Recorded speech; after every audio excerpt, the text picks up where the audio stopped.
in Mullumbimby, New South Wales on February 20th, talking to Bernie Siegel in Connecticut on the 19th of February. And Bernie, it's great to see you. I saw you once 40 years ago and actually came up on stage and gave you a hug. You were the first public doctor that I thought I could hug. Thank you. Yeah, well, I'll tell you though, what I learned was, because in my family, we grew up with hugs, but I learned when I started hugging people that some of them would become rigid. Yeah. But I needed to ask permission because some of them had been sexually abused, all kinds of things. So having some guy come over and, you know, even if it was your doctor or, you know, or after a talk, it's still, I needed permission. So I learned to say, you know, may I hug you? Well, you were, for our viewers that probably weren't even born then, you burst on the scene in the late 70s, right. and the S word that we had to avoid, spiritual, suddenly became allowable. And I actually put it in one of my diagrams after a few years when it started getting some popularity. Right. And you were a true groundbreaker in, particularly in medicine, which is about the last frontier of anything like that. Yeah, I have magazines in the house, and I'm on the cover with, you know, the controversial Dr. Bernie Siegel or Dr. Love, but that word controversial is right on the cover. And right. I can't get them to do a new article saying, you know, he's not so controversial anymore. I'm not interesting now. You know, well, you probably never would have been heard of. It became scientific. Yeah. Even on Oprah, she invited me. I thought, oh, that's nice. When you got there, she had other guests who were doctors to yell at me and tell me I'm crazy. I mean it. So I realized it was an exciting program when she had 4 or 5 doctors criticizing me. You know, eventually she let that go. And well, let me put it in another way. Oh, what's his name? The male, he did the same kind of programs. Oh, I have his picture and autograph here thanking me, but I came to his program and I expected to go up on the stage and sit. And he said, no, not you. And he took the 3 women with cancer who came with me and he put them on the stage. And I thought, he knows what I'm teaching and talking about because they were my teachers. You know what I mean? If they survived, I learned something from them. Yeah. And I mean, that impressed me. I knew he read my book. You know what I mean? I never knew if Oprah did or not. I mean, she had it with her and would look when people criticized me for what I said. She'd open the book and say, no, that's not in the book. And, you know, they were interpreting everything and criticizing me for their interpretation, not for what I was really saying. Well, I'll bet you had a lot to do with Oprah eventually getting it because she gets it big time now. And I'm surprised she didn't then. That must have been in the 70s then? Well, yeah. I mean, I admired her for having me come multiple times, but she always surprised me with who she had sitting there with me. And the audience was on my side all the time. They were always shaking their head, yes, not yes to the other doctors who were criticizing me. Well, she should have you back now and apologize to you. Yeah. I wish I had a phone number for her. I'd love to do it, you know, show like the old videos and then talk about what she's doing now. Like her book, you know, all the books that I've written and let people know about it. Yeah. Well, what I'd like to do today, because your work is so well known and far and wide, is the purpose of this oral history project is to get down deep into who you are and why, and what led you to be the man you became, beginning with your birth, even if you know the circumstances of your birth order, your siblings, where you were born. Do you know what my birth was? A little bit about it or not? No, it All wasn't. right, because the reason you ask, I mean, it ain't normal. My mother was so depleted by hyperthyroidism. The doctors told her, don't become pregnant. It could kill you. The added stress. Wow. But her mother wanted a grandchild. So my mother went ahead and became pregnant.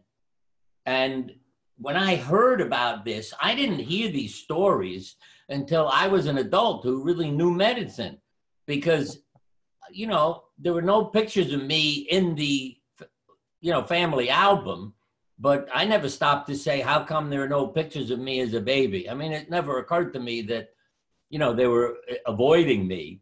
And so I heard what she went through. It was amazing. She survived. Then she went into labor and her body didn't have enough strength to deliver a child. So after, as she said, a week of screaming and tearing up the sheets in a hospital bed in pain, they said to her, you can't survive a cesarean section. We need to get the kid out. And she said, they reached in and pulled you out. And I know, as a, you know, for medicine, that's called a high forceps delivery. You slide the forceps in, feel the child's head, clamp it on, pull it out, you know, hoping you got it right, but they didn't. And my mother said, oh, yeah, she said, this is a quote. They didn't hand me a child. They handed me a purple melon. Oh, no. That's from all the hemorrhage and battering. So she said, we wrapped you in blankets and towels when we were able to take you home, so nobody would see you and get upset. And then we put you in a carriage behind the house and covered it. And that's in the family album, a covered carriage with my mother. Well, what do you think about when you're an adult and you see it? Oh, I must have been sleeping, you know? Yeah. So when I finally heard this story, knowing medicine, I said, how the hell did I survive? I said, you know, studies show that in the orphanages in the 1800s, people didn't touch the kids, afraid they were spreading infection. And so they died because they weren't touched. I said, if I wasn't touched, how the hell did I survive? She said, oh, I'll never forget this quote. My mother took you. She poured oil all over you and pushed everything back where it belonged 4 or 5 times a day. And I knew that that woman saved my life. Now, the interesting thing is, to jump ahead for a minute, then we can get back to my life. About 50 years later, after I had shaved my head, and we can talk about why I did that, my wife and I went to get a massage. And the guy we liked, because he was a good, strong guy with coarse hands, he said, you know, I'm so busy today. Would you mind if one of you had my wife massage you? And she was a therapist. I said, I'll go ahead. You do my wife. She loves it. And so I went in and the woman started massaging me. Now I've got a shaved head. She puts oil on it and starts massaging my head. I could feel myself going back to being an infant again. It was one of the most blissful things I have ever felt in my life. And I'm lying there, total peace. And after God knows how long, I opened my eyes. The room was filled with people. I said, what the hell are you doing here? I'm getting a massage. And her husband said, we thought you had a heart attack or a stroke. You were gone. We could not communicate with you. And I said, you don't know the story about my birth. Because I knew that I could feel it, that I went back to the memories of my childhood and my grandmother's hands. And to me, that was another proof of all these stories we have about organ transplants. Your memories are stored in your body, in your organs. Yeah. So my head had that birth story. And I was a child. I said, I can't talk to you if I'm a newborn infant, you know? And it was amazing that the room was filled with people. They're sure, here's a guy, God knows what's happened to him. You know, he's not here. And so those are things that changed my life too. You know, if you experience something, you believe it. It's not the neighbor telling you a story and say, that's crazy. You're living it. And that was one hell of an experience, you know, to Wow. open your eyes and see the room filled with people. And you wonder what's going on here. We thought you had a heart attack or a stroke. I never forget those words from him. So your grandmother put you back together and, Yeah. and saved your life. I mean, the first pictures in the family album of me are God knows how many months later, when I guess I was normal enough for them to take a picture of me and put it in the album. Yeah. So what's your earliest memory? And it sounds like you didn't have any siblings then. No, my sister was born about 4 or 5 years later. Oh, she did it again. Oh, yeah. Oh, yeah. I mean, see, the fascinating thing, I was seen as a healer. My mother's hyperthyroidism disappeared after she gave birth to me. Oh. And I think that was related to the metabolic and hormonal changes that went on in her body because she became, so instead of being a risk to her life, I became her healer. Yeah. Ah. So I was now this gift, this wonderful gift. Look what we got, and mommy's well now. Yeah. And you got a sister. I'm glad you reminded me of it because I think more about myself in my life. But yeah, my mother's disease disappeared and we were all back to normal again.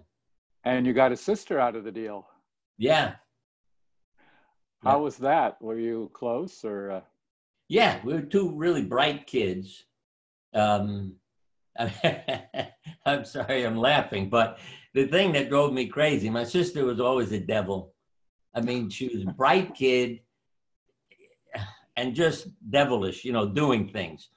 And at one point, my parents literally tied her to the house with like a dog harness on her chest and a rope attached to a drain pipe so she could get to the sidewalk, but not onto it. So all the kids on our street could go past without having Dossie attack them or scare them. And I think today my parents probably would have, you know, had the police just come over or family services and say, you can't tie your child to the house. But all the neighbors knew why it was done. There was no problem. I also had to get her to school. And she, as I said, she's a devil. I mean, she would drive me crazy because we had one street that was 4 lanes with an elevated train above it, trolleys and buses. And getting her across that without her, you know, taking chances to scare me and give me a hard time was hell. So I finally started going all the way up the stairs to the station, and then across the station and down the other side. And I had another neighbor's child with us. So I really had my hands full. And then we'd get to school and it drove me nuts because the teachers would come up to me and say, what a lucky boy. I said, why am I lucky?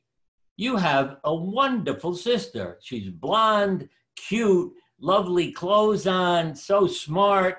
And I think, oh God, take her home for a week and see if you still feel that way. That drove me nuts when the teachers would say, what a lucky boy. Because you have that sister. Yeah, they had no idea what I was going through. Yeah. So it sounds like you grew up somewhere in New York then with the elevator. In Brooklyn. In Brooklyn. It was a lovely, lovely street and neighborhood because everybody knew everybody. You know what I mean? We were all family. I mean, literally, even the stores, you know, I told you my sister's a devil. She started coming home with lots of change and piling it up in her room. And we finally said, where are you getting this? She said, oh, at the candy store, there's always money on the counter outside. People were buying newspapers, throwing the coins down, and my sister was going there and taking it home. So when we told the fellow who owned the store, it was like, oh, you know, I mean, he wasn't angry because we were family.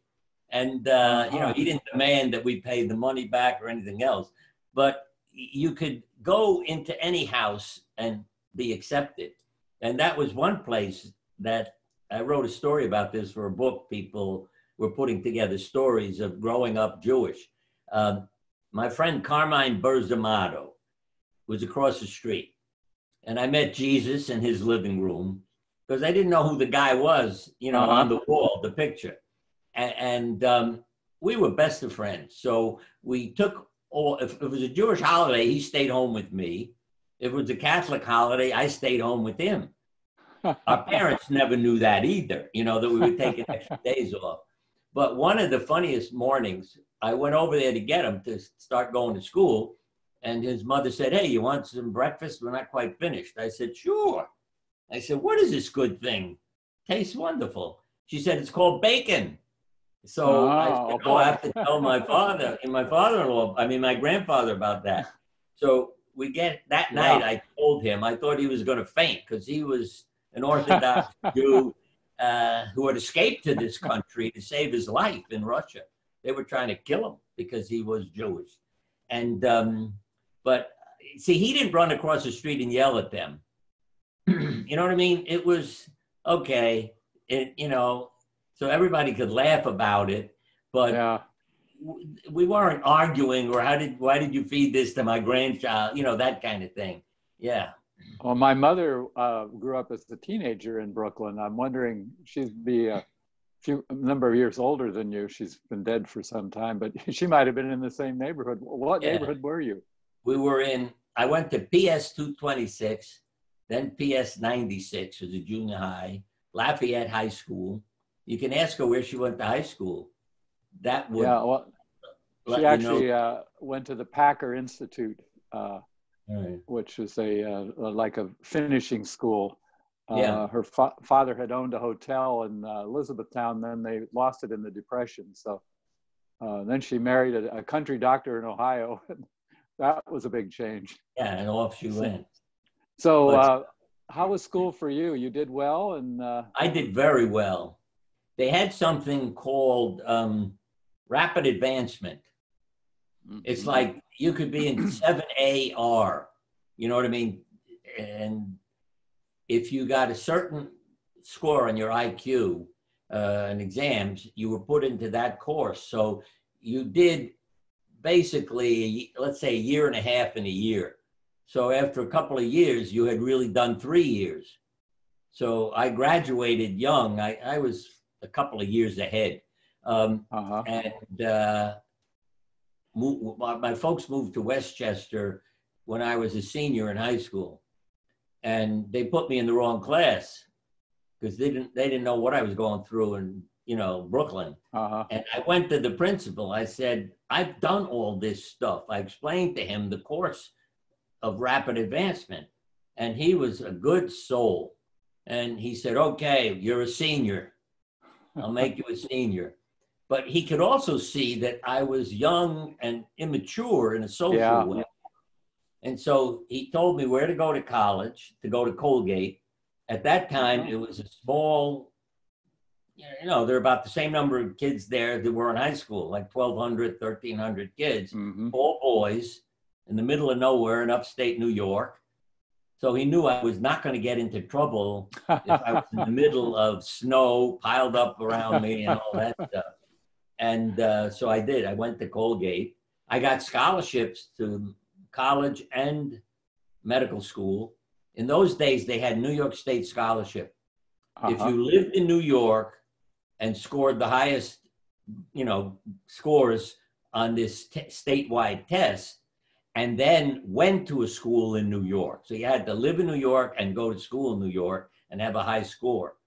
And so all those things worked out for me. I went to college at Colgate, medical school in New York City at Cornell, and was able to get scholarships because of my grades, that you were awarded a certain amount of money. I mean, in those days, a little bit of money meant a lot. You know, it wasn't like today with tens of thousands of dollars tuition. Yeah. And so how was med school for you? Did you?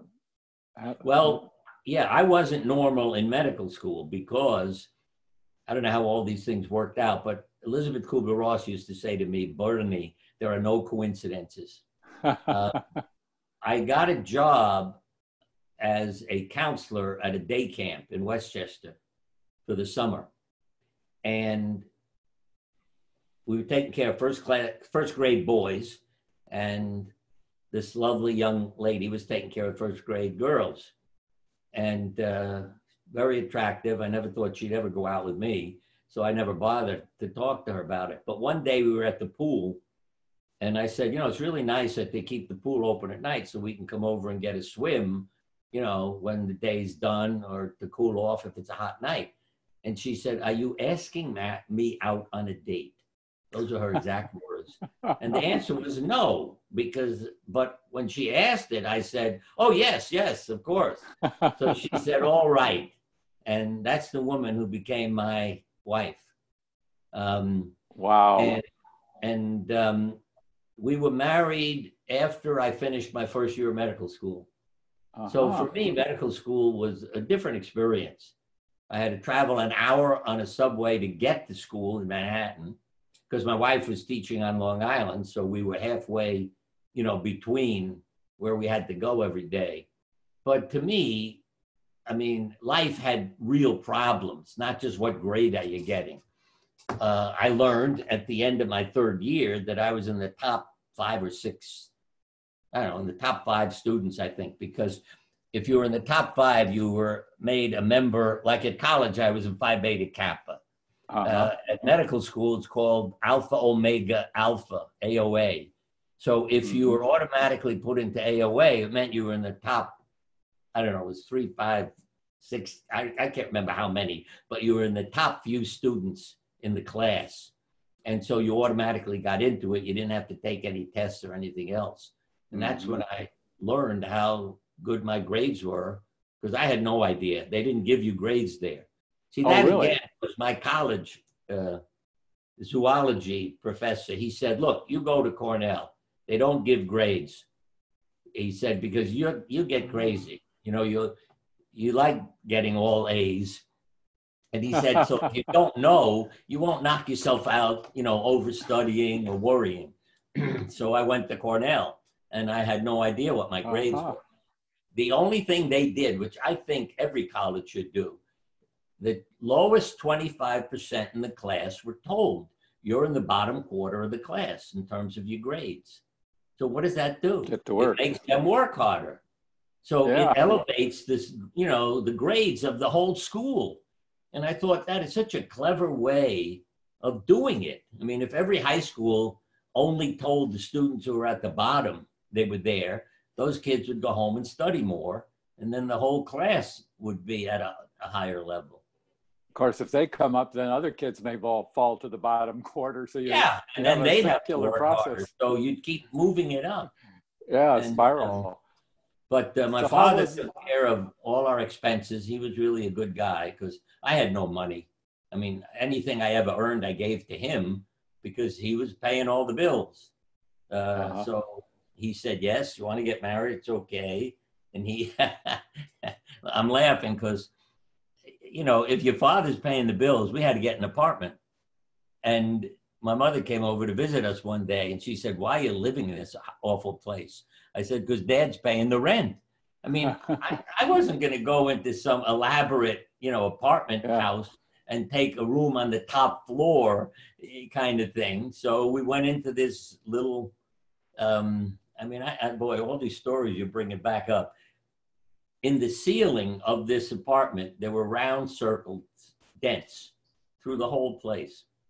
And I didn't have any idea what the hell that was about until we moved in. Then the noise upstairs was incredible. Oh. And I realized people were taking a broom and going, bam, bam, stop, stop. But I called upstairs and I said, I can't study. I can't get anything done. Can't sleep with all your noise. I said, why don't you put rugs down? And this is where they were surprised. They said, "Oh, we're Orthodox Jews. It's a Jewish holiday. We don't have rugs down on a Jewish holiday." I said, "You got a problem." "What is it?" "I'm Jewish. You can't lie to me. I know what, it's not a Jewish holiday." So they finally put some rugs down. But everybody in the building was Catholic, I think. They were certainly all Christian. And so they had been getting away with that excuse for years, just telling everybody, it's a Jewish holiday. Oh God. So what was it like being married in med school? And you said your wife was teaching? Well, I learned about life's real problems, if you know what I mean. It wasn't just what grades you're going to get. I mean, I was really living a life, Yeah. not just in the dormitory, um, studying and worrying about my grades. I mean, there were things that were much more a part of reality to me than, than school. Yeah. Yeah. I got married in the middle of my second year at Tufts, and my wife tried teaching, but she was in a tough school and the principal didn't support her. And so she actually had a breakdown and wound Wow. up then working for an architect at the school. But she was an artist and was trying to teach art. So did you, what did you go on to for internship? And Yeah, I came up to Yale in New Haven for, the internship in surgery. I was an artist as a kid. I can tell you about my art when we get back. Do. But, I just love drawing pictures. I had no idea of art. I mean, if you told me there's somebody named Rembrandt, I'd say, so who's that? Or Picasso. I had no idea of the real art world. I just like to make pictures. And one of the reasons I became a surgeon is I like to work with my hands. So I thought, why don't you become a surgeon? I mean, if you're going to decide what specialty. I thought I like people, like using my hands. The body is interesting. I like helping people. So all those things went into it, to become a doctor, because I didn't want to become, this may sound crazy, but I thought, well, why don't you keep art in your life? I said, I don't want to be an interior decorator. See, I didn't know you could paint the picture and sell it. So to me, it was a mechanical thing to make things look nice. And so I thought, but as a surgeon, I'm doing something with my hands. And so that was a big part of why I did that. And I've learned a lot since then about why we do things, the unconscious. And I don't know how deep you want to get into all this, but once this is great. Yes. I'm on the phone, say, you call me. And I say, I'm very busy. I have an interview in a few minutes. And then I have to go give a lecture tonight. And this was a friend of mine. And she said, over the phone, why are you living this life? You're so damn busy. I said to her, oh my God. She said, what's the matter? I said, you just put me into a trance. I just saw myself with a sword in my hand killing people. I said, maybe that's why I became a surgeon. Oh. And it was incredible. We could do a whole program on that. But what happened was then it sort of faded away because I couldn't deal with it. But I was flying cross country a month or two later, like a meditation. You're going across country and I'm sitting on a plane just sort of drowsy. And suddenly I went back into being that night. And I think it was in Ireland. And this is the way I tell the story. I said, my Lord asked me to come in. I came, he said, I want you to kill our neighbor's daughter. He's driving me crazy with the property between our land and his. He's violating everything. I want you to teach him a lesson and kill his daughter. And I said, why don't I kill him? No, I want you to kill his daughter, teach him a lesson. And I said, well, what if I don't? Then I'll kill you. And I said, okay, I'm going. And I went off, went to their castle, told them I was traveling through, could I stay for the night? And they said, sure. I found out the room that the young woman lived in. Learned she had a dog. So I brought a treat with me, went up to her room at night, opened the door. The dog jumped up. He didn't want the treat and he starts growling. So I lift up the sword and split his head. That noise woke the girl up because I wanted to kill her in her sleep. And when she turned over in the bed and looked at me, it was my wife. And I picked up the sword and chopped her head off. I cried for hours The only way I can describe that to people is it's like I was watching a movie of myself. But I realized at that moment why her face had always been so special to me. Yeah. Because of that moment. And I mean, I couldn't stop grieving or crying for days and days. It was just incredible. And so I went for therapy to James Hillman, the Jungian therapist. Yeah. You see, no coincidence. I'm reading a therapy magazine. His name came up 3 times. So I said, you're supposed to talk to him. So I called him and he said, come on over. And he was in Connecticut. So I went up there and boy, was this an education. I start to tell him, I said, my Lord said, you've got to go kill the neighbor's daughter. I said, Bernie, you hear what you said? What do you mean? My Lord. I said, yeah, it's the Lord of the castle. He said, no, Bernie, it's your Lord. You need to go home and relive this whole issue of faith. And boy, that was like one hell of a wallop. In 1 minute, he really clarified my life and about how I always felt. Because one of the questions I've always had, why did Abraham not argue like I did? God says, I want you to sacrifice your child. Mm-hmm. I mean, if God said that to me, I used to think, take me, leave the kid alone. Yeah. You know? But I know he knew, because if you read the Bible, he talks to his male servants who come with him and says, we'll be back in a few minutes.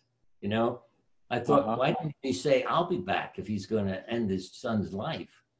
And I thought, because he knows God won't let it happen.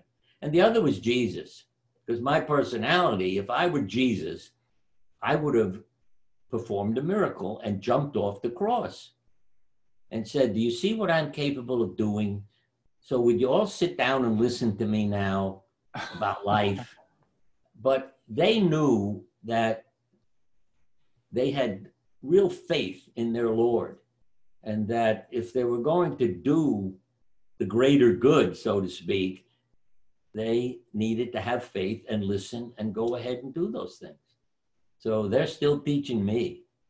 And I even learned shaving my head, reading Jung's work. He said, monks shave their head to uncover spirituality. The symbol, it's called a tonsure.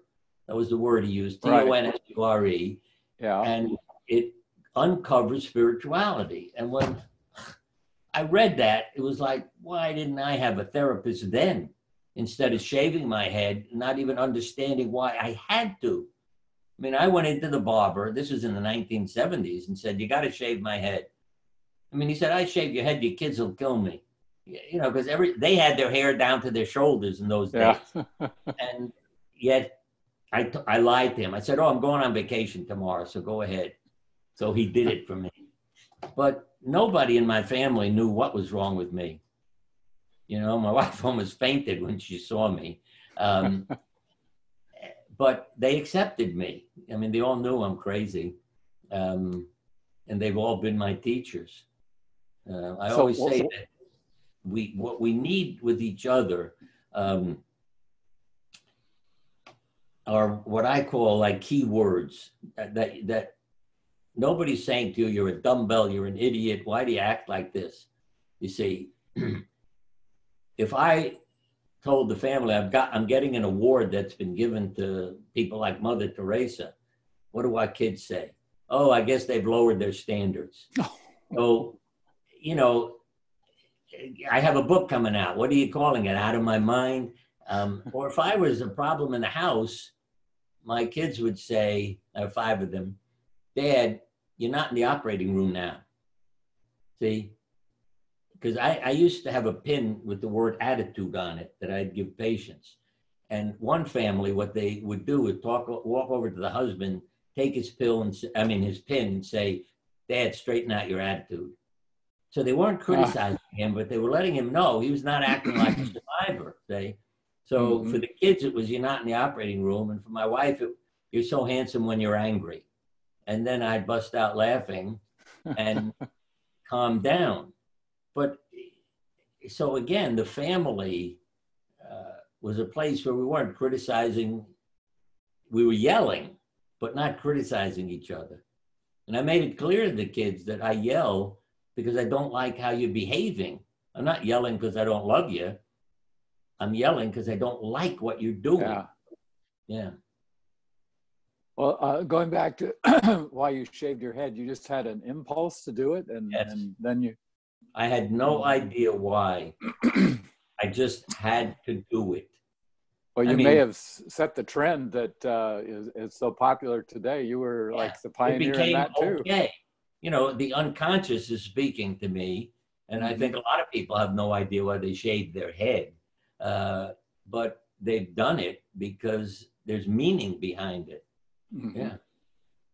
And I'll tell you, at the hospital, everybody talked to me because they knew I was screwed up. I mean, look at him. He's got to have a problem. He shaved his head. So patients and nurses would talk to me about their problems. So I learned something from that too. I always say to people, don't hide your wounds. Yeah. Go to work with a bandage over your arm. See? And watch how many people talk to you that have never talked to you like that before. I mean, this came to me also Stop and Shop. A lady pokes me in the back, said, you're the only person in Stop and Shop who hasn't asked me what happened. She had a bandage over her eye. Imagine everybody in the store is talking to her because she has a visible wound. Oh, yeah. My sense of humor. I said to her, oh, I know what happened. I have an abusive spouse also. And then she didn't know what to do with me. Well, not only was your sister devilish, it sounds like you got some of that too. Yeah. Yeah. Well, tell me. Well, this is another experience. I say my life should be a movie because it sounds like it's fiction. I have somebody in me who says things all the time. Most of the time it's humor and people laugh. And I just say to them, I don't know. I didn't decide to say that. I don't know where it comes from. But one day at a workshop, I did a meditation and I met this man. He said his name was George because that was a meditation. You'll meet an inner guide. So I walk up, hello, my name is George. We talked. I was disappointed, that it wasn't Moses, Jesus, or Abraham, this guy. But he had a big beard, funny cap on his head, spiritual looking white garments, all the way down to his feet.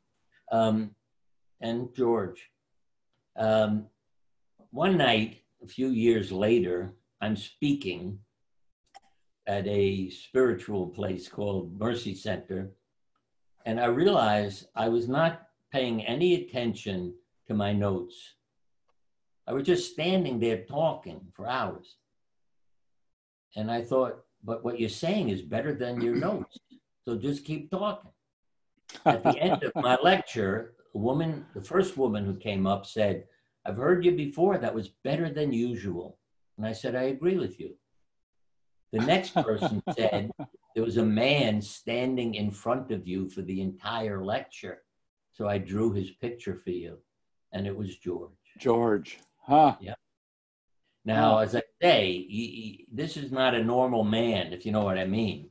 When they're drawing him and telling me his beard, his garments, and I still have that picture. Another year or two went by, and I was speaking in that same center. It's called Mercy Center. At a Christian funeral. Olga Worrell, the healer. I don't know if you're familiar with her. Oh, yes, name. I know her. I knew her. She's incredible. Yeah. She healed me of an injury once at a workshop. Wow. When I thought she was nuts after she gave her lecture. But my wife said, Olga, would you help my husband? He injured his leg training for a marathon. She went over, put her hands on my leg. They were like two hot irons. And within 5 minutes, I was well. Wow. So we were old friends from that moment on. And she said to me, Bernie, are you Jewish? I said, what are you asking that for? Because I spoke at a Christian funeral? No, there's a rabbi standing next to you. Oh, it was George. See, then I understood everything about him. The prayer cap, because what he's wearing is not today's little flat piece of material. It's, more like a little almost container, round, about 3 inches, flat on top. His you know, spiritual and religious garments. Suddenly it was like, oh, now I understand who he is and what he is. And since that time, he does all the talking. You know, it's like, I don't get prepared to talk to you. I mean, I just come and talk. And it's the way it was explained to me by higher powers. He said, Bernie, television set, remote control, and a satellite dish. I said, what are you talking about? He said, Bernie, you know, it's like, who's your Lord? Who's your, what channel are you tuning into? So I give you a satellite dish. Then I give you a brain, like a remote control. You pick your channel, your Lord. And then I give you a body, like a television screen, to display it. Yeah. And then I understood the whole process, because again, I mean, we can watch television, but the TV isn't making it. It's simply showing it to you. So I learned I'm here to be an instrument and to reveal the truths. And that's not always easy, because when people hear you say things, that's crazy, that can't be, what are you talking about? You know, whether it's I had a near-death experience too. I mean, part of why I am who I am. I'm 4 years old. There are carpenters in our house with nails in their mouth. In those days, you didn't have all the automatic machines. Right. So I took this toy apart, which the company should be sued for. Then it was a telephone, and I unscrewed the dial that held the, you know, how you dial numbers. And I put them in my mouth to imitate these men. And I aspirated it and was choking to death. And it's one of the most painful things I have ever experienced in my life. Your body is sucking. I mean, you can't really understand the pain unless it happened. But my diaphragm, ribs, everything is sucking as hard as it can. And there was excruciating pain. And I couldn't call out. I couldn't talk. And then suddenly I realized, oh, I'm okay. And what I realized then was, you're not in your body anymore. That's why you're okay.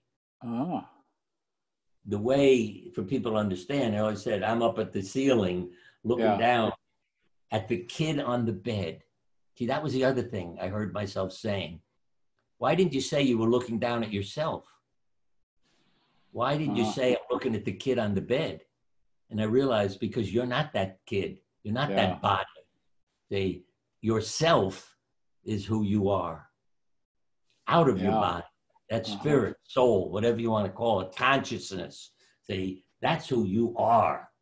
And that's why I know when we talk about past lives, what we're talking about is the life, well, like that night. See, his consciousness came into me when I was born. So it affected my life. And when you see a 5-year-old playing a violin or a piano or singing in an incredible voice, don't tell me it's a miracle. It isn't. It's the consciousness that they were born with that allows them to do that. And I think even the artist in me came from another artist.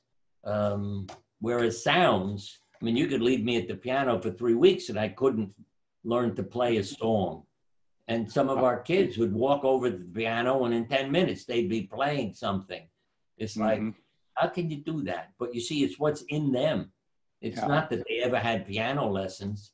Because when I had piano lessons as a kid, I drove the teacher crazy. So she finally told my mother, it's a waste of time. I'm not coming here anymore.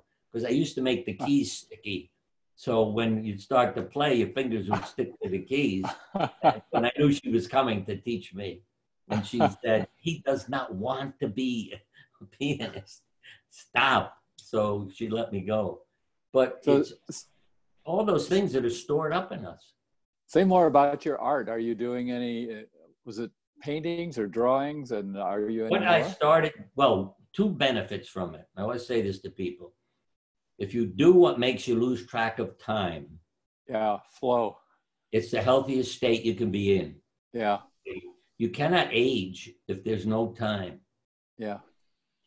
And it struck me after I had injured my back and it was too painful to stand. But I suddenly realized when you're painting a portrait, you're standing for a few hours. in front of the easel and you don't feel the pain. You're in the operating room for 4 hours, standing up. When do you lie down in pain? When the operation's over. So I realized when you were helping others, when you were creating something, it was the greatest gift to your body. What it does to your chemistry. I always feel you can't age if you never know what time it is. And I'm not kidding. Well put, yeah. Yeah. Yeah. And so are you still painting? So I realized what a benefit it was to come home with all the pain, and I'll tell you what I mean by that, of being a surgeon and being a doctor, because the suicide rate in doctors is higher than the general population. We're not prepared for what happens to us, you know, all the things you can't cure. But anyway, I'd come home and I'd say to our pets, because our house was a zoo, that's a whole other thing. I have a book, Love Animals and Miracles. I mean, we rescued everything all the time. It was incredible. You could do a whole program on what our house was like. But I'd come home and I'd either paint one of the pets or I'd say to one of our kids, would you, pose for me? And one day I was coming up the driveway and every living creature was running out of the house. And I knew why. They're afraid I'm going to come over to them and say, I want to paint your picture tonight. So, you sit. They didn't want to sit. But I have painted myself, my wife, all our children, all our grandchildren, and my parents. Most of this, again, was back in the 70s and early 80s when I started doing this work, because the painting was my therapy. Everything would heal when I did that. See, here again, let me get back to something. I went to a workshop by Elizabeth Kubler-Ross. And I was the only person there who wasn't involved with the life-threatening disease. My disease was being a doctor. So Elizabeth said to me, Bernie, draw a picture. I drew this outdoor scene where I met George in the meditation. Oh. Elizabeth looks at it and says, why is 11 important? I said, what kind of question is that? Well, there are 11 trees in the picture. Oh, I've been doing this work 11 months. What are you covering up? What are you talking about? Bernie, it's a white piece of paper. You used a white crayon to make snow on the mountain. What are you covering up? And I knew damn well what I was covering up. It was what was inside, all my pain. Now, the portrait I did of myself is me in a surgical outfit. See, when the kids just had enough of it, I said, all right, I'll paint a painting of myself. I'll put a mirror up. And then I painted myself with the cap, the mask, and the gown, all the things you wear in the operating room. So if you came into the house, you'd say, who's that guy? It's like, I'm a bandit, if you know what I mean. You don't know. And when she said to me, what are you covering up? It was like, wow, all the feelings I was internalizing that were destroying me. And she was my therapist, as long as she was alive. She just was always interpreting, but she also opened me more to Carl Jung. See, that's when I went back to the hospital with a box of crayons. And I'd be in the emergency room with a patient. I'd say, all right, while we're waiting for your test, draw a picture for me. And it was incredible what you learned from the picture. People literally drew anatomy that they didn't know was anatomy. I mean, they would draw things that let me know what was wrong with them. You'd make a diagnosis from a drawing. Or not. Let me give you a simple example. Mother comes in, says, I think my daughter has a lymphoma. It runs in our family, all these enormous nodes, lymph nodes in her neck and chest. And she said, we know you like drawing. So I had my daughter draw pictures. One of the pictures was of herself with this swollen side of her face and neck. The other one was this enormous cat with enormous claws.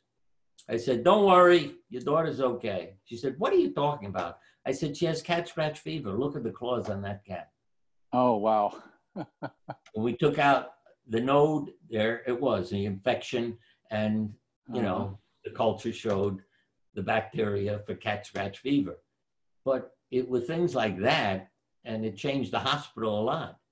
They even made a coloring book in the outpatient operating room So all the kids drew pictures before we operated on them. There were several pages, you know, it'd say, Interesting. this was interesting. You'll meet an anesthesiologist. He's wearing what looks like green pajamas. Now, it says that at the bottom of the page, you see. But what did the kid draw? A red outfit. Now, why would he do that? I said, he's got an issue here. This is a threat to him. And the anesthesiologist said, oh my God, you're right. His mother has muscular dystrophy. He could have a genetic defect that has an adverse reaction to muscle relaxants. I said, then turn to the last page. If he draws himself purple, spiritual color, he's going home. I'm not going to operate on him and have him die in the operating room. Yeah. He turned to the last page and it was red and black, which said, I'm hurting and I'm angry, you know, but I'm surviving. And those are the kinds of things, I mean, it's what converted everybody at the hospital. Because now, kids which hospital is in the this? operating room they've never been in, you know? They would draw themselves on the operating table, 2 lights, the people who, the same number of people in the room who were actually going to be in the room. It's just incredible. One that you get a kick out of as an example. This boy comes in and he said, this is like before, this is like after. Handed me 2 pictures. They're 2 airplanes in profile. Now, he was going to have a circumcision. One of the airplanes looks like a penis where there's no circumcision been done. You can see like a foreskin hanging off in front of the plane. And the other one shows a circumcised penis, you see. And everybody in the operating room busts out laughing because you look at his 2 pictures.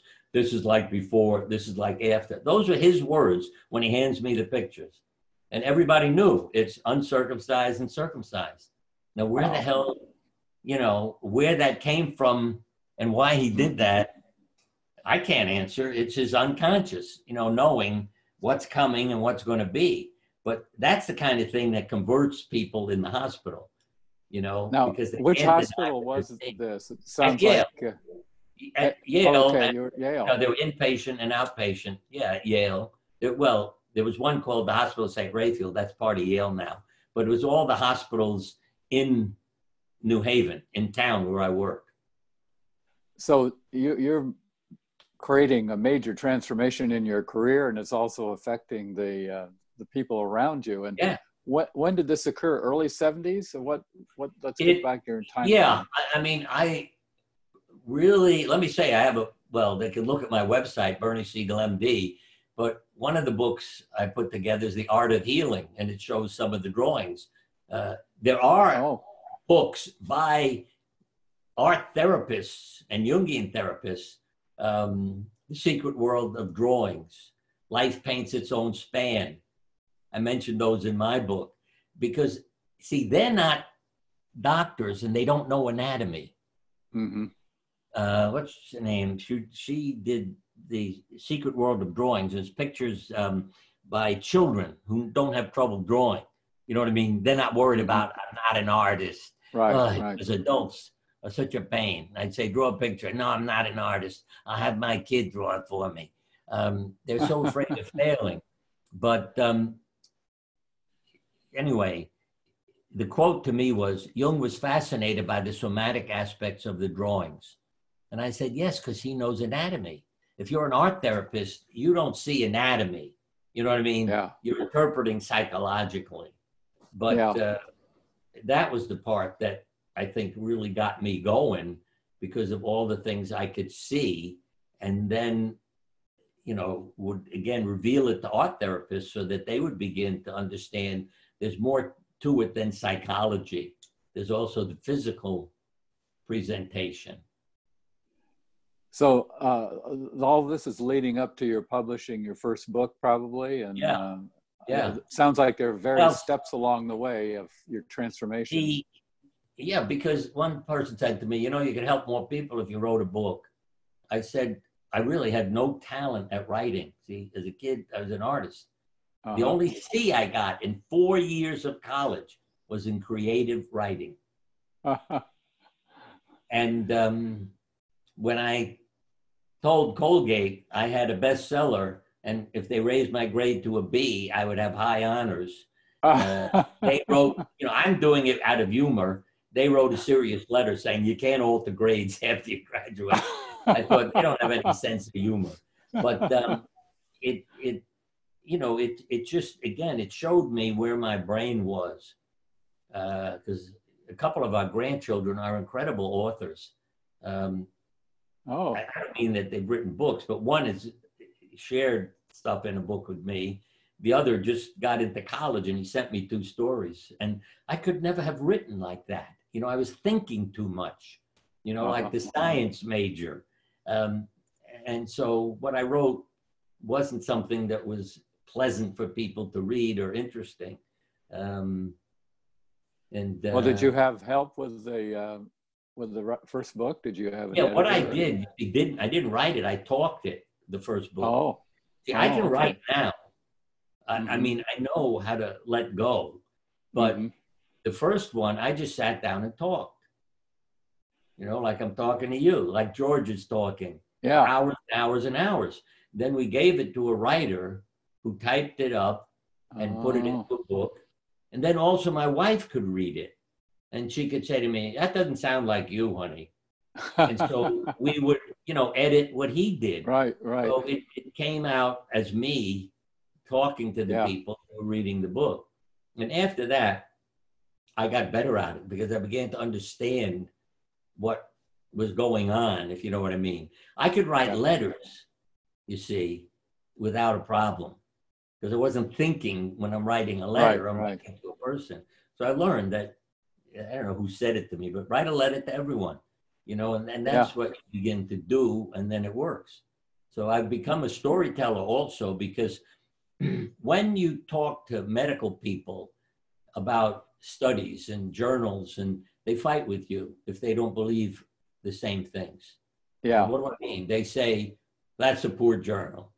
That wasn't a well-controlled study. Because they don't want to believe what you're saying. Yeah. And I learned to tell a story. And then they'd say, well, that's just an anecdote. Yes, but it's true. See, they couldn't deny the truth of it. Yeah. But what they're saying is that's not 10,000 people, you know, it's an anecdote. But it changed them because when they would have an interesting patient, that's when they'd get in touch with me and say, hey, I got a story for you now. And I realized, you see, now their beliefs are shifted and they're ready to listen to me because one of their patients had that experience. And literally what changed my direction was one of my patients. I went to a meeting that was Getting Well Again was the book. And I'm having trouble with names now in this part of my life. This is something really recent. Carl Simonton wrote it, Getting Well Again. Yes. Yeah. And so I went to that workshop. I thought it'll help me take care of cancer patients too. But sitting around me were all my patients. This is not an office now. And I thought, this is so interesting that they're all sitting with me. Yeah. And the young woman turned to me. She said, you know, you're a nice guy. These are her exact words. I feel better when I'm in the office with you, but I can't take you home with me. So I need to know how to live between office visits. And that's what changed my life. I thought, well, then I don't have to be a failure. I can help people live. I may not keep them from dying, but I can help them live until they die. Yes. Now, yes.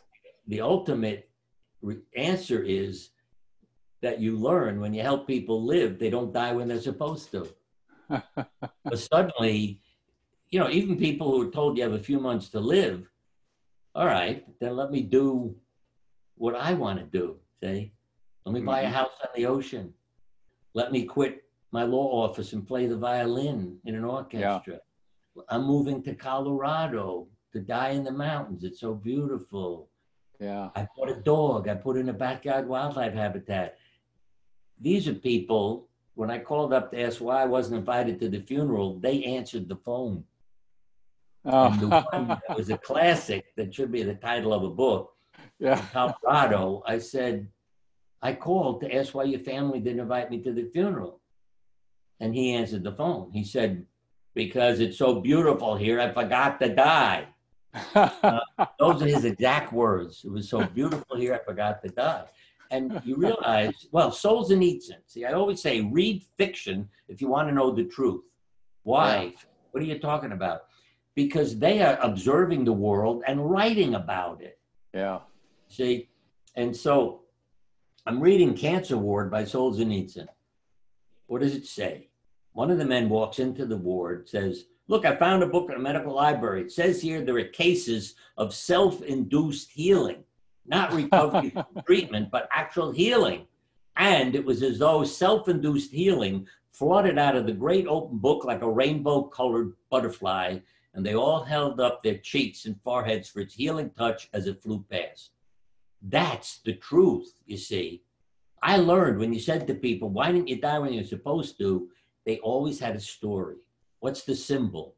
Mm-hmm. The rainbow, your life is in order. Every color has an emotional meaning.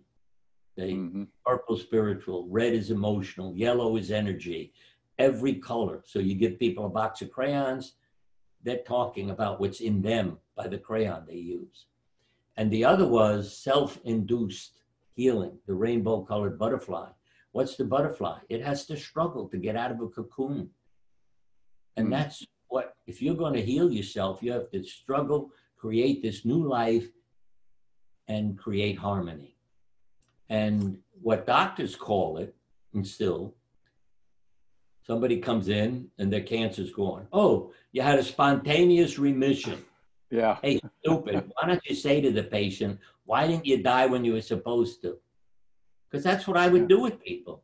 See, they weren't afraid of meeting me now and talking to me because I didn't, make excuses or tell them, well, maybe we had the wrong diagnosis. I would say, how come you didn't die when you were supposed to? Everyone had a story, like the ones I told you, changing jobs, moving, to the ocean, whatever it was. And you realize it wasn't an accident. But I got to tell you, this one guy, he became my therapist. He was a landscaper, retiring, develops cancer. And there's a poem. Childless women get it, men when they retire. It's as if there had to be an outlet for their foiled creative fire. W.H. Auden, Miss G. At Yale, a doctor yelled when I recited it, just because it rhymes doesn't make it true. But it is true when people change their lives in that way and it loses meaning. See? And for men, it's particularly frequent. I can't work anymore. What's the point of living? That's a quote from people in the office with families sitting. And the women, I can't die till you're all married and out of the house. So women have a better survival. But I learned, especially with John, he retires, develops cancer. I operate. I said, you need more treatment. You forgot something. What'd I forget? It's springtime. Because I told him I didn't think I cured him. He needed more treatment. He said, it's springtime. I'm going to go home, make the world beautiful. So when I die, I leave a beautiful world. And he walks out of the office. 6 years later, the nurse hands me his chart. I said, he's dead. Because he never came back. She said, open the door. I opened the door and John said, I have a hernia from lifting boulders in my landscape business. Thank God it was springtime, because I really felt if it was November, or December, John would have gone home and died. Yeah. And so he became my therapist. He was teaching me how to see the beauty in the world. I always say, if you took a walk with him, you didn't see weeds. You saw pretty little flowers or colors or shapes. And God, it was a pleasure to just take a walk with him. And he lived to 91, never again with cancer. Yeah. When his wife died, he turned off his switch. Because that's another part. When you get ready to die, we've had incredible experiences in our family. I mean, I didn't tell you, but my wife died in her sleep 2 years ago, quietly in the bedroom. And it was quite a shock for me to go over to wake her up. Her father died almost on the exact same day in January in his sleep. He was 98, and he said to us, no dinner, no pills, you know, and we knew he was saying, I'm going to sleep tonight permanently. Mm-hmm. He had a spinal cord injury and an incredible guy. He taught me a lot. I mean, he was dying many years before. He said, quote, to please people at the nursing home. Because I moved him to a new nursing home and he stopped dying. And he said, I was dying to make them happy. They were tired of taking care of me. And he went on to 98. My mother-in-law said goodbye to me in spirit form when she died, just before lunch, because she knew I was coming to have lunch with her. And I was always embarrassing her and teasing her, because she'd been an opera singer. And I learned from listening to a movie about Pavarotti, because he was saying it was like torture and hell to be on the stage. Because if you didn't hit the right note, what does everybody in the audience think? You know what I mean? How you're exposing yourself. And then I realized why my mother-in-law was so busy being perfect. Everything had to be the right note, whether it was where the fork was on the table or whether she was singing a song. And it drove me nuts, you know, this perfection. And so I was always teasing her. And I knew she decided to die at 11:30 before I got there at noon. I have to tell you also how I behave as a surgeon. You know, I may go on talking for 3 months with you, but she needed surgery for a hernia she developed helping her husband. So took her to the outpatient, you know, operating room, doing it under regional anesthesia, so she's awake. And I thought, how can I embarrass her so the operation is no problem? She'll be so embarrassed that she won't have any pain. Distract her. It really came to me. I'm finishing up, closing up the skin, and I said out loud so the whole damn operating room would hear me yell, now remember, and she's in her 80s, remember, no sex for 6 weeks after surgery. Everybody's laughing. I go get dressed as they take her to the recovery room. I go out to the recovery room to check on her and she isn't there. They can't find. I said, where the hell's my mother-in-law? They said she came out of the operating room, refused pain medication, asked for her clothes, and went home. And I thought, Siegel, you did it right. No trouble recovering. And she ultimately really loved me. And I was at religious services, and literally I saw this little cloud come in and pause over me. And like up 30 feet in the air is all I can say, you know, just this little cloud. And I knew it was my mother-in-law, because I could hear it say, goodbye, Bernie. And then it went out the other side of the building. So I got up and went right down to the nursing home. And when I walked in, the first thing the nurse said was, oh, you've heard. I said, I didn't hear, I know. Yeah. That was quite something. Well, I could go on for hours. I think I've laughed more in this interview than any. The problem is that our group is going to be using the same Zoom room, and I thought we'd be done by, so I just want to warn you, there may be a couple people pop in, but one of them is Suzanne Arms, who said that she had conversations with you years ago. She wrote Immaculate Deception. Does this ring any bells? What was it? Oh, Immaculate Deception, about birth back in the 70s. I don't remember the content, but I remember the title. Yeah. Yeah. Well, Suzanne apparently had some contact with you, and she had been in a harness like your sister was, that her parents tied her up. I wondered if maybe that story had bonded you too. Yeah. But I mean, I've talked to so many people all over the planet. Yeah. Because even my books are in every language.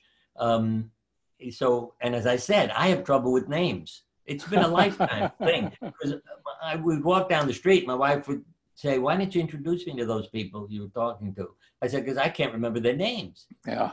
Yeah. So she learned, my wife was great at helping me. She'd walk up and say, "Hi, my name is Bobby." You know, and so they'd say their name and then I'd be okay. But it's a crazy part of my brain. Like you've heard me recite poems. You know what I mean? Why don't I have problems reciting poems and quoting people? And then I can't remember a name. I don't know how my brain was set up. You know, maybe it was traumatized at my birth.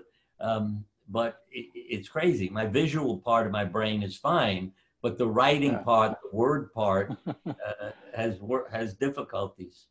Well, how is your health, and how long do you expect to be? I mean, I'd say, I don't know if you want to know how old I am, but I am 87 at this time. But what I like is something that Joseph Campbell said. He said, "You don't retire, you engage and disengage."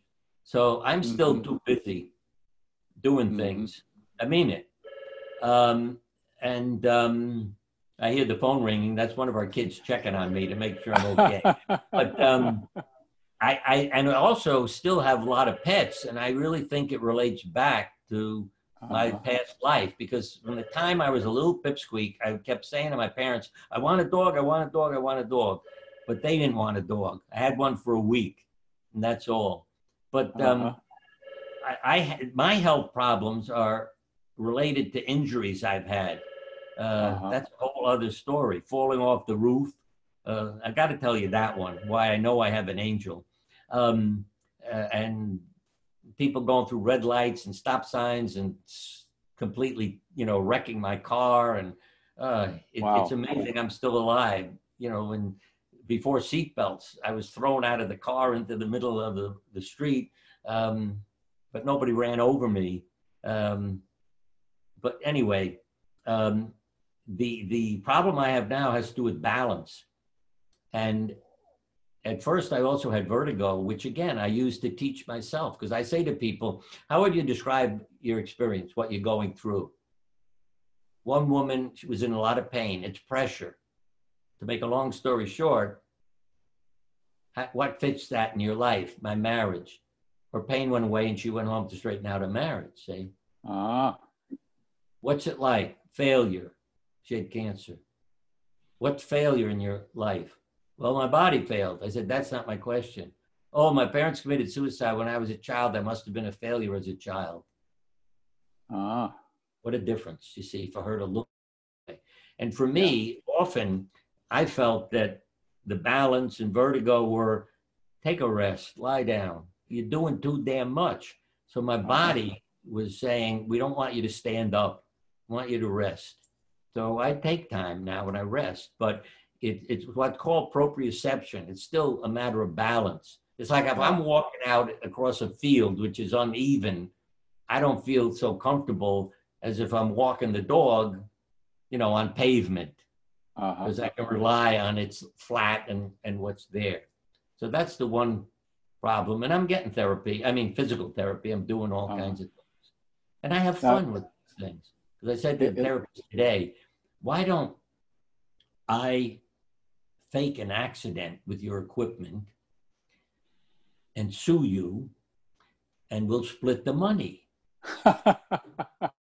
And then I have to come back to have therapy anyway from what's happened to me when the equipment broke and I fell down, you know, and they all learned that I'm not a normal, you know, client when I, you know, say those things out loud in the class, you know, but they're helping me a lot with a lot of exercises, you know, with different equipment. So you learn to balance again and restore yourself. Well, it looks like you might be sitting in a wheelchair. I can see handles over your shoulders. Oh, this is a wheelchair. This probably dates back to my father-in-law. I don't even think, but you see, it's so nice in front of the computer because I can spin around, wheel around, move. Yeah, I don't. To me, it's a chair. You know what I mean? You are ambulatory then. Okay. Yeah. Sometimes the cat jumps up and sleeps in it, and I have to evict her. But I find it much more comfortable and easy to have a chair with wheels on. Yeah. Yeah. Yeah. A lot of that office furniture is pretty torturous. And So you're living alone now since your wife died, or Yeah, with a dog and two cats. a dog and two cats? Yeah, the dog's name is Rags, and I would tell you to look up the poem Rags, because the end of it is quite touching to your heart. Because this soldier comes home from the war. He couldn't get the dog that had saved his life and others to come home with him because he can't find the dog.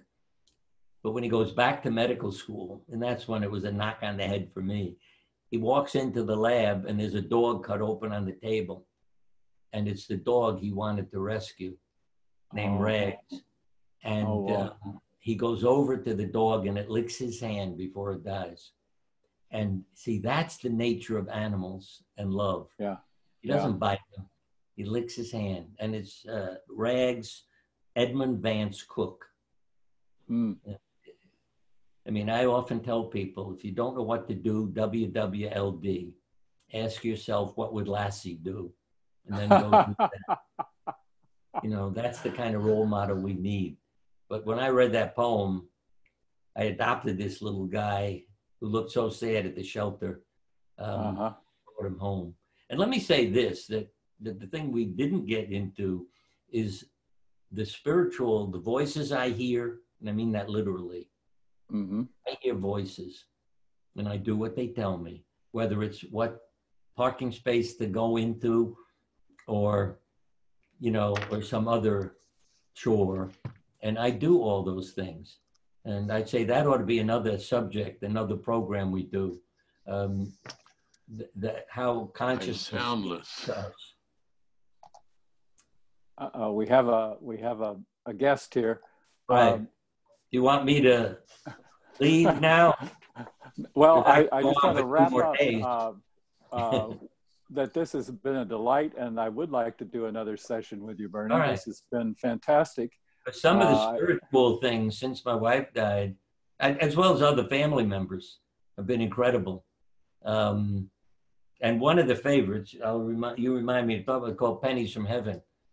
When people have died in our family and we start finding pennies in incredible places that weren't there like 5 minutes before. You know, it's like I walk to the mailbox, on the way back, I find pennies.